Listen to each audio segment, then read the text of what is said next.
GM Robles, your charter is known as Republic Act number 1169, right? Yes, Your Honor. Yes. Kailan po na-approve ito?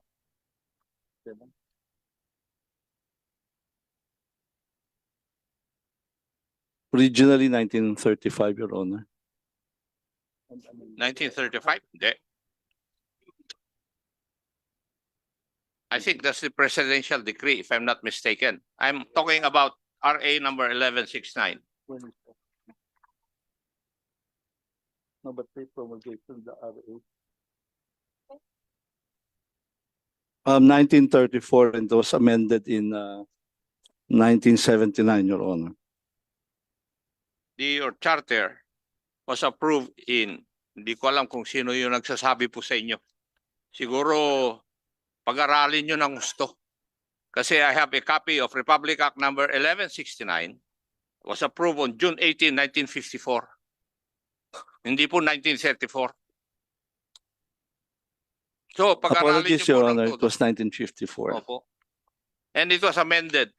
Correct po yung sinabi nyo by BP number 42 approved in September 24 of 1979. Tama. Yes, Your Honor. Now, may I ask, is there any provision of law here na mag-conduct po kayo ng e-lotto?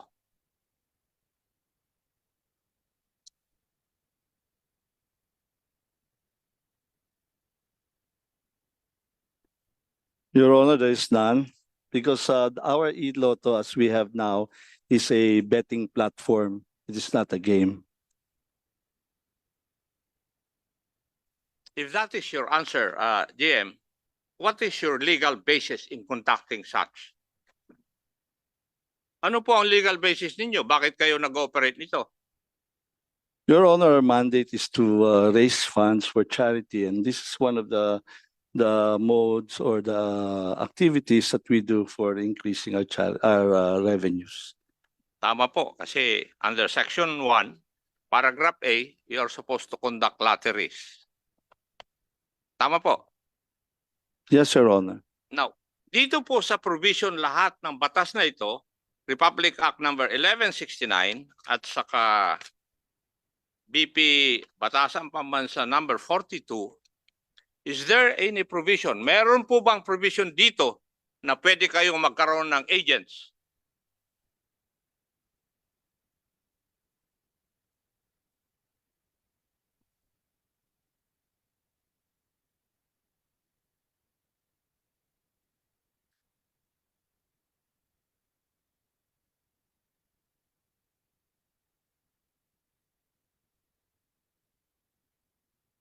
Your Honor, can I call in my legal to explain this? Hindi po ako lawyer, so... Sige po, si Attorney Leia Jimenez was the head of our legal.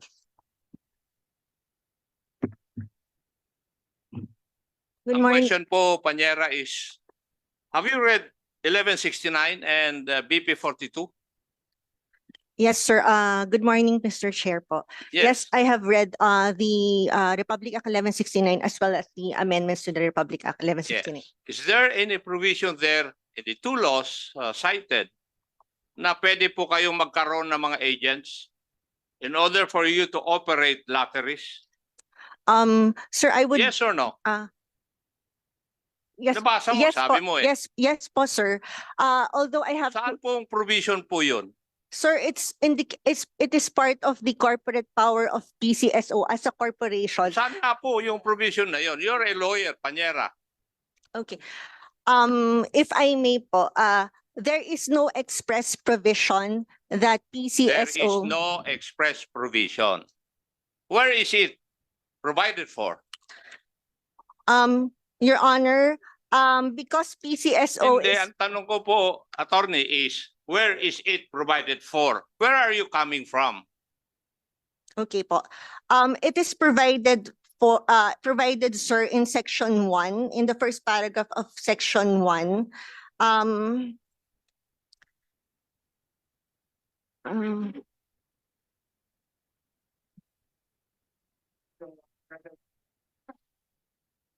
Yes po.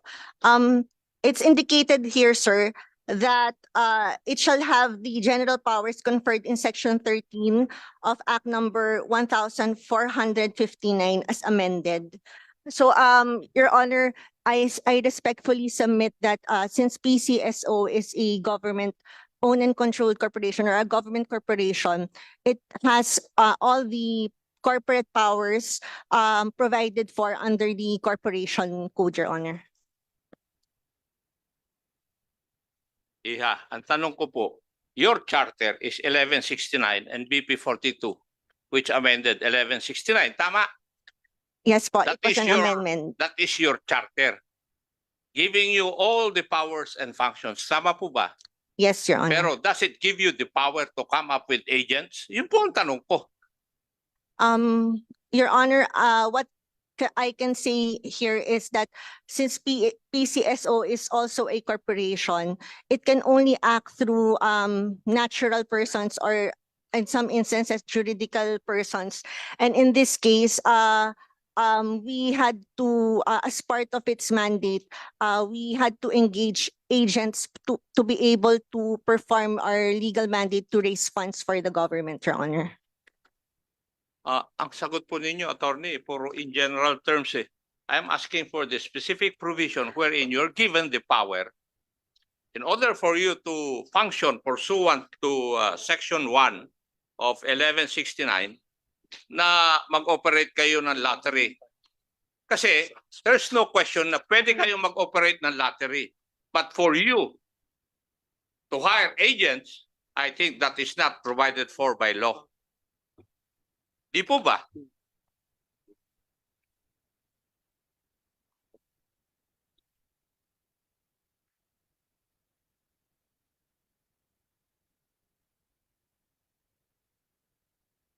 Attorney, Your can you Honor, reply on that? Your Honor, for me, please? may I refer you to Section 9 of RA 1169? Section 9B provides that consistent with the purposes of this act, to determine and approve the most effective organizational framework for the office and its staffing pattern, to fix the salaries and determine the reasonable allowances, bonuses, and other incentives of its officers and employees may be recommended by the general manager. And with respect to the last provision, and to provide the manner of hiring and compensating on a contractual basis such sales and other personnel as may be required for its operations, subject to pertinent civil service and compensation laws, Your Honor. And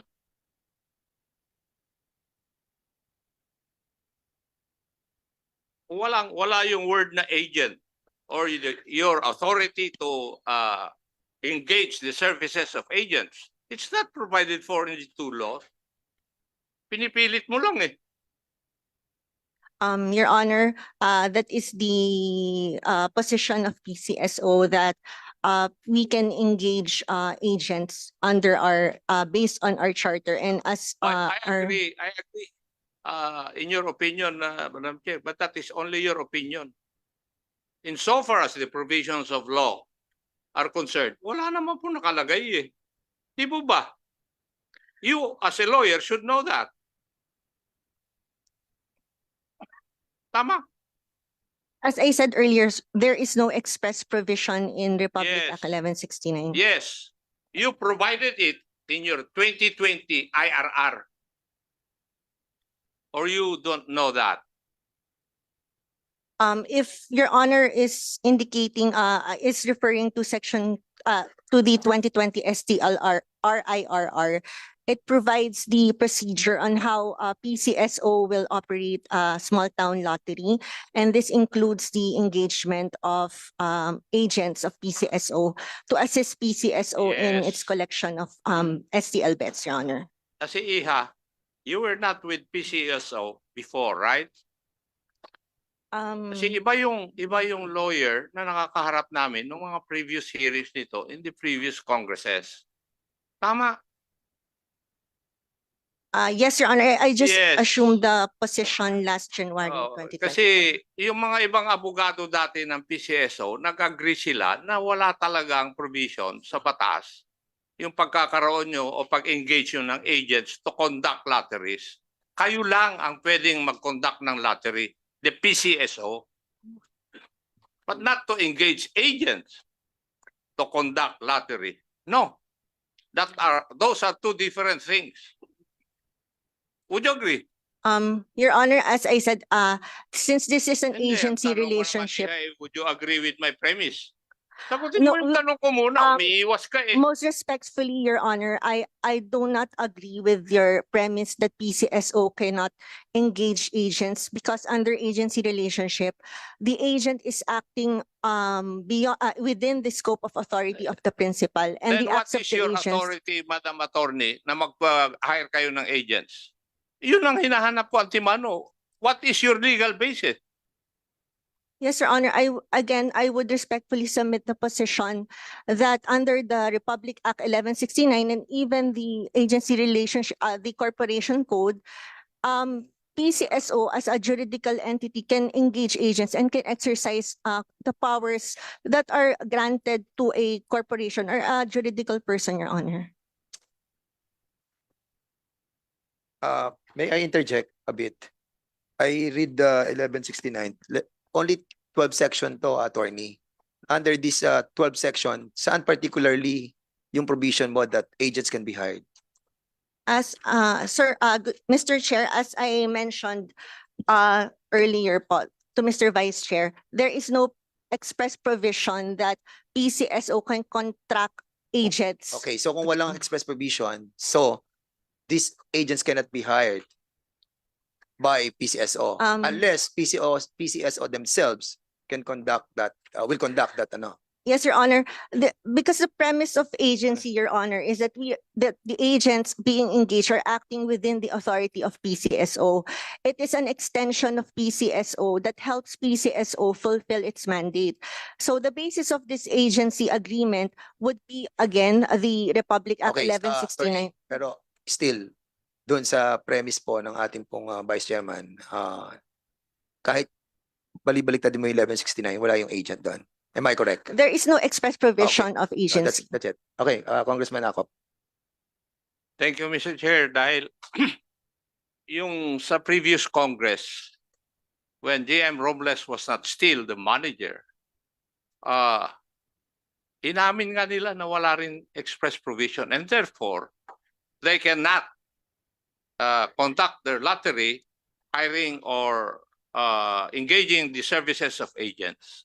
And that is why in 2020, inilagay nyo sa yung revised IRR, yung provision of Section 4 implementation, Madam Attorney, for your information. The STL shall be implemented as mass-based local lottery of the national government. Underscored, the PCSO shall be allowed to engage authorized agent corporation to accomplish the objectives of the RIRR. Kinurek ninyo yung mali. Pero mali pa rin yung pag-correct nyo. If you provide a provision of your IRR not included in the intent of the law, it is known as ultra vires act, di ba, attorney? Yes. Your Honor, Hindi, sagutin mo muna yung tanong ko. Hindi ba? If you provide in your IRR a provision that is not included in the provision or intent of the law, it is known as ultra vires act? O hindi mali yung pagkaintindi ko nung nag-aaral din ako ng batas? Your Honor, from what I understand, an ultra vires act is where an entity acts beyond the authority given to such entity. Agree. In this case, I respectfully again submit that in addition to Republic Act 1169, there must be other laws that would have to be considered and actions from the executive office to determine if the actions of PCSO may be considered beyond its authority. So in this case po, going to the 2020 STL RIRR, Your Honor, This was issued pursuant to Section 10 of Republic Act 1169. And pursuant to Republic Act 1169, this was submitted before the Office of the President, and this was approved by the Office of the President. And after its publication and posting, it was only then that it became effective and applied by PCSO in its SCL operations, Your Honor. We all know that. You know why, Madam Attorney? 2016 pa ito iniimbestigahan eh. I was then a congressman then. Inumpisa na natin itong problema na ito eh. Hanggang ngayon, ito pa rin ang problema. Yung authority ninyo. Kaya, I beg to disagree with you, with your opinion, Madam Attorney. Dahil, as I can see, there is no, as you have admitted, there is no express provision in the law which would give you that power. And you put it in your RIRR. And when you do that, the provision that you put there is considered an ultra vires act. Di po ba? Be that as it may, para dun sa mga ibang magtatanong, I will go to another topic. Yung pong Madam Gabuyo, in the last hearing, ang sinabi po ninyo you have a total of 100 authorized agent corporations. Tama po ba? Yes, Your Honor. And the income of the PCSO was 29.6 billion. Yes, Your Honor. Yes. And what is the basis of this and where did this come from? This come from the GMRR. GMMRR. Yes, Your Honor. Guaranteed minimum monthly retail Retail receipts by the AACs. Yes, Your Honor. Tama. Yes po. Yes. So, as you have reported also during the pandemic, the number was 59. Tama rin po ba? During the pandemic, 63 po. 63. Kamali yung aming COMSEC. In 2021, your AACs went up to 82 with an income of 21 billion. Tama po ba? Yes, Your Honor. And in 2022, it increased to 85 AACs with an income of 28 billion. Yes, Your Honor. Tama po.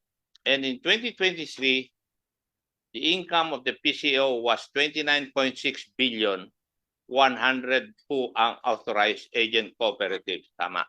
Yes, Your Honor. Bakit ganito lang po ang increase? I think that this was asked by the chairman in the last meeting. Because, Your Honor, during 2021, marami po tayong mga AEC na terminate because of yung Yes, in from 2021 to 2022, there's a 31.91% increase. And then from 2022 to 2023, it's 4.41 because of the number of terminated AACs po. Now, yung pong pag-increase ng GMMRR ng mga AACs, how is that determined? Based on the PMRR set baseline of the PCSO, the 30% of the voting population times minimum wet times 30 days po. Hindi po ba ito dapat ay based dun sa collection ng AACs? Yes. Hindi That's po ba why po, yung pag-increase ng GMMRR would be based dun sa pag-increase ng collection ng mga AACs? Are you trying to tell me na pag ganito na lang yung GMMRR ko hindi na mag-i-increase kahit na lumalaki yung collections ko? Hindi po, Your Honor. Pag nagkaroon po tayo, sometimes po nire-review po ng SCG yan, and then pag subject po sila for renewal, nag-i-increase po ang GMRR ng ating mga AACs po. How do you determine the increase? Kung hindi nyo alam yung actual increase ng collections po nila. Based on the voting population po. So pag hindi nag-increase yung voting population, hindi po kayo hindi po nag-i-increase yung GMMRR. Kasi doon po ang basehan ninyo yung voting population hindi yung increase in actual sales.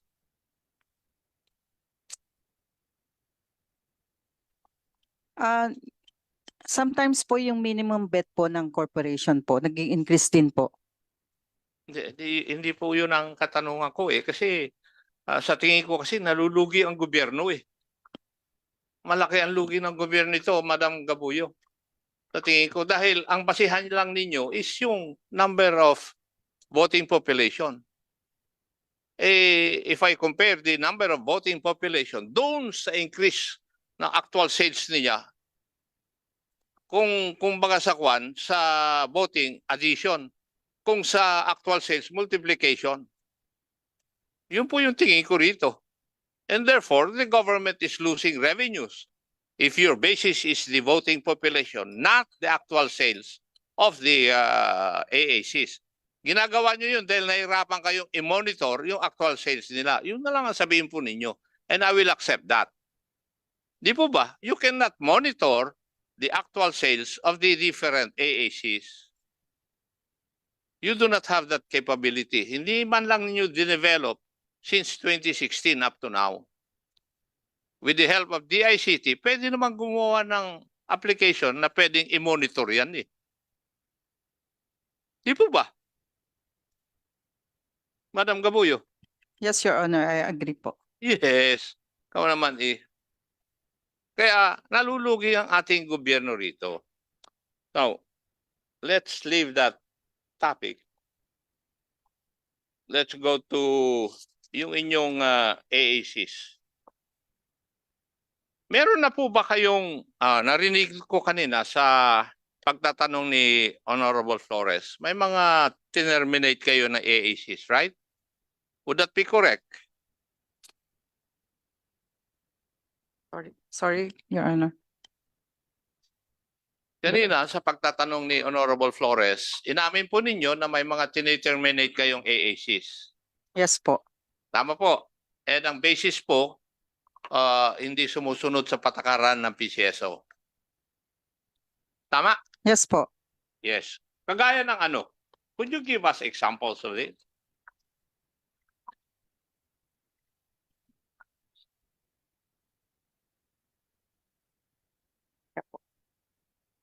Ano ba yun?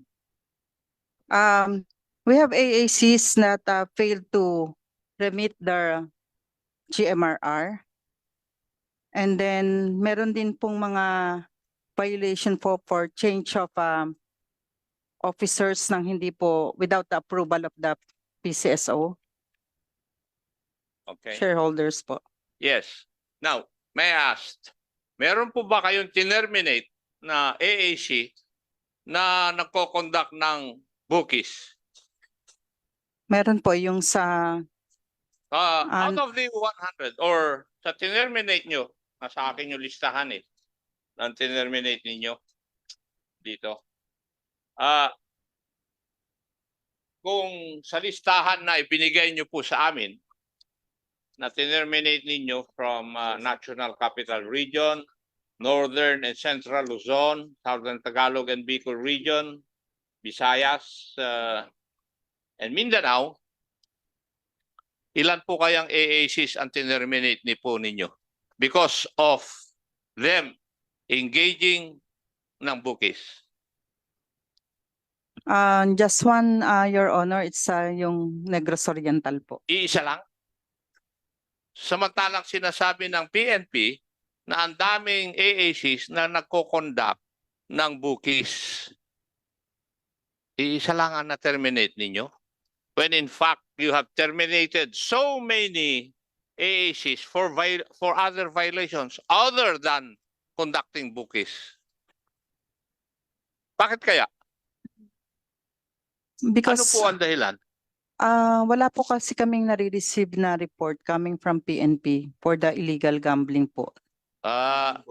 General That Peralta, involved the AACs po. General Peralta, you Yes, are sir. the official representative of the new Chief Philippine National Police, tama po ba? Yes, sir, Your Honor. Would you agree with the statement of Madam Gabuyo?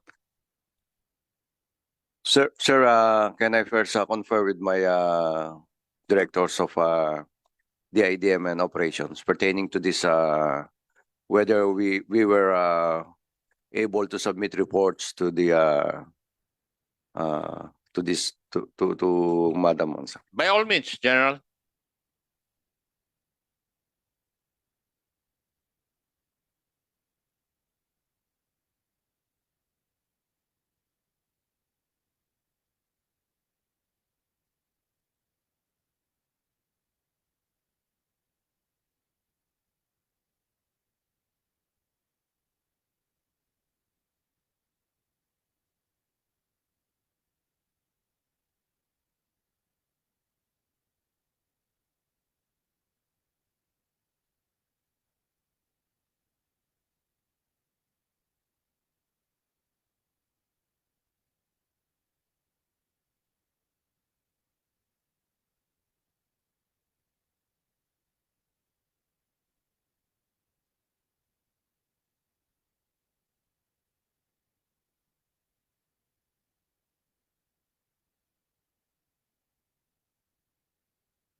Hello, sir. Yes, sir. Sir, according to my directors of investigation and operations, every time our chiefs of police will conduct operations, they are literally coordinating with the local managers of PCSO. So in this effect, they were able to submit reports to PCSO. No, Madam Gabuyo. Narinig po ninyo yung sagot ng PNP na hindi po totoo yung inyong statement na wala po kayong nare-receive na report galing sa kapulisan. Sino kaya ang nagsasabi ng totoo?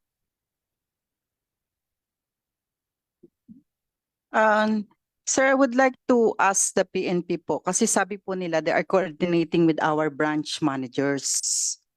So as to the report po na merong illegal activity yung aming AACs, Marami. wala Maski po ako kami, alam ko yun.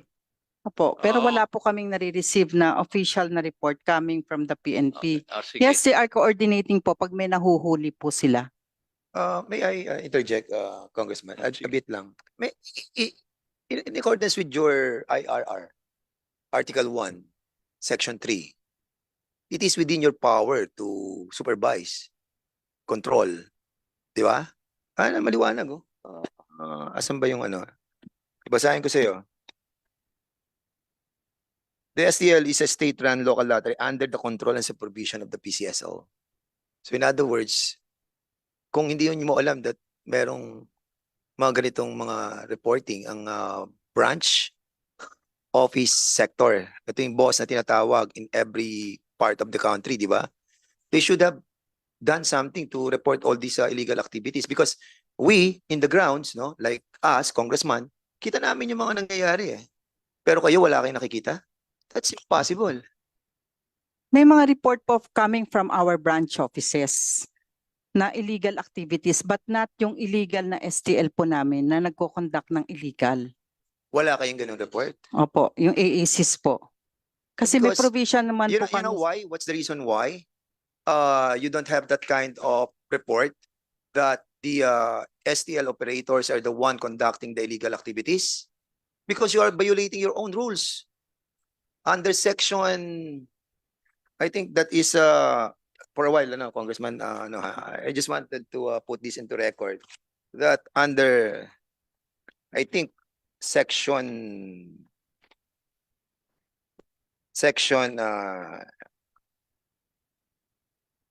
ayan, section 18. Your own IRRR.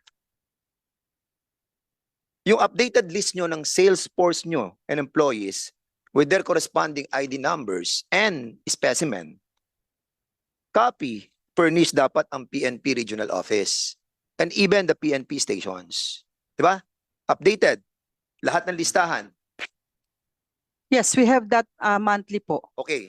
So, kung hawak niyo po ang lahat ng listahan ng mga employees ninyo, yung mga kubrador, lahat ng ganon, dito kasi wala silang, dito mandated sila to put up their own uniforms and all the IDs as well, di ba? Yes po. So, kung meron na kayong listahan na ganito, in other words, control mo na yung environment nila, di ba? Yes po. So, ang dami na uhuli na PNP, pero nangyayari, hinahabol nyo lamang yung yung issuance of certificate that they are actually a certified employees of that operator. Based on our records Because po. in the last hearing that we conducted, doon nagkakaroon ng problema yung mga PNP officers natin. Na kapag sinasubmit yung pangalan, saka pa lang kayo nag-i-issue nung tinatawag na certification that they are actually a part of that AAC. Whereas yung submitted na hawak nila, wala naman yung mga pangalan doon. That's the reason why they're filing cases against them. So, in that case, Ms. Gabuyo, you are violating your own rules. If ever that they have apprehended and they're filing cases, dapat kung anong hawak lamang nila na listahan that updated, yun lang dapat. yes po, Your Honor. They don't have to ask your permission that they're filing cases against these You're people. correct, Your Honor. Yung sinasubmit po sa kanilang list po, meron pong mga pangalan Eh, yon bakit with ID. bakit naghahabol pa kayo ng mga certification na galing sa PCSO para padadala sa PNP? Nire-request po yun ng AAC? PNP na Ah. once na merong silang nahuli, nagre-request po sila sa PCSO kung yun based dun sa Nagre-request list ba po kayo, nila. General Peralta? Or you don't need to ask permission from the PCSO dahil in accordance with their own rules and regulation, copy furnish kayo ng listahan ng AAC. Kung ihawak nyo na po yung listahan kung sino yung mga employees na yon, you don't need to ask permission from PCSO anymore because it is their responsibility in accordance with Section 18 that kung may updated within 48 hours, nakalagay dito, within 48 hours, effective na po yun, yun ay hawak ninyo at hindi nyo na kailangan pa humingi ng certification that these people are indeed a part of the AAC operator. Yun ang sinabi ng provision ng batas eh. So, General Peralta, from now on, you don't need to consult with them. Just get the copy furnish. The exact number of employees. Kasi kung hawak nyo na yung exact number of employees at hindi in-update ng PCSO sa inyo, within 48 hours upon the NCR department that they will be receiving all these documents from the AAC, then tuloy nyo na yung kaso. Yes, Kasuhan nyo sir. na lahat. Yes, Your Honor. Is it We clear? will do that, sir. Yes, sir. And then, PCSO, dapat ina-update nyo ang PNP every now and then. Kung meron sila idadagdag, meron silang babawasin, ayan, ang liwanag. Oh. We have receiving copies po And from even all these STL booths. Ayan, nakalagay dito, updated list of existing STL station and STL booths. Copy furnish the PNP regional office and the Yes. PNP station. We are doing that po. We are providing, the AAC is providing them a list. Okay. So, Congressman Acop? Hindi, Mr. Chair, kaya kailangan yung certification para ma-acquit yung yung dinimanda ng pulis. Kasi kung may certification na membro sila o empleyado sila ng AAC, di-dismiss ng prosecutor yung kaso or bukis. Yun naman katotohanan and eh. in that case, Congressman Acop, being a lawyer, if I may ask our good gentleman, if you have your own rules, no, na sinasabi ng ganito, tapos kumuha sila ng authority coming from you, issuing a certification na sila ay that is in violation of your own rules. So ang tanong ko, Congressman, being a lawyer, ano responsibility ng PCSO dito? Malaki dahil these AACs are their agents according to them. Oh. Di ba? Dapat kontrolado nila yung agents nila. They're their agents. Di po ba? Pero as it is, pinapasa nila yung responsibilidad na yon sa kapulisan.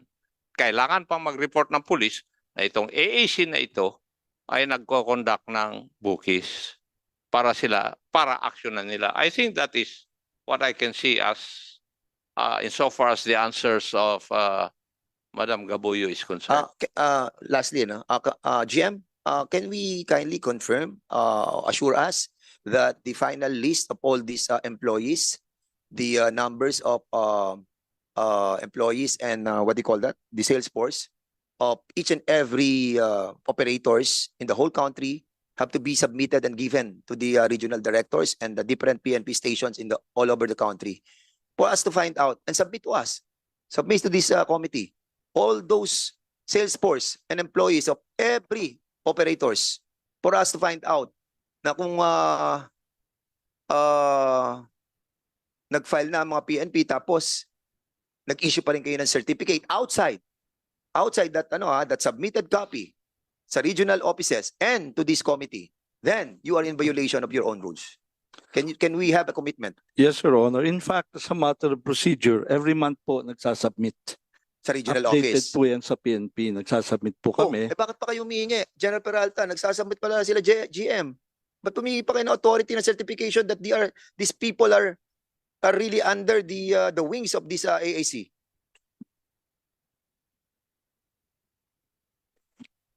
There must be somebody lying on this hearing, ha? Your Honor, if I Yes, may. GM.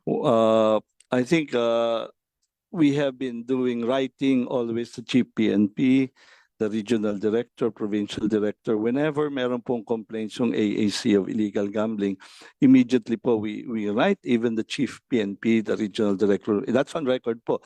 We can furnish you all our communication na ginagawa namin if there are reports po of illegal gambling. Doon naman in the matter of the AACs engaging in illegal gambling, of course, we would love to have something concrete po, like a report po. But we have not received po any report from the PNP regarding an AAC engaging in illegal gambling. Okay, so I'm sure marami Yeah. pong balita, but we have to act on something po eh. para maging magkaroon tayo ng transparency and kapraso na lang Congressman Acop. So please give us the list, no, nung lahat ng mga sales force nila. Kasi within that sales force, no, at outside yung mga tao na nakalagay doon, then the PNP can file a case against them. Kasi ibig sabihin, illegal sila. Hindi kasi kasama ng pool ng mga employees eh. And that will correct the problem that we are discussing in the last hearing about the issuance of business permit. Kasi kung meron tayong sales force na hawak natin lahat, no?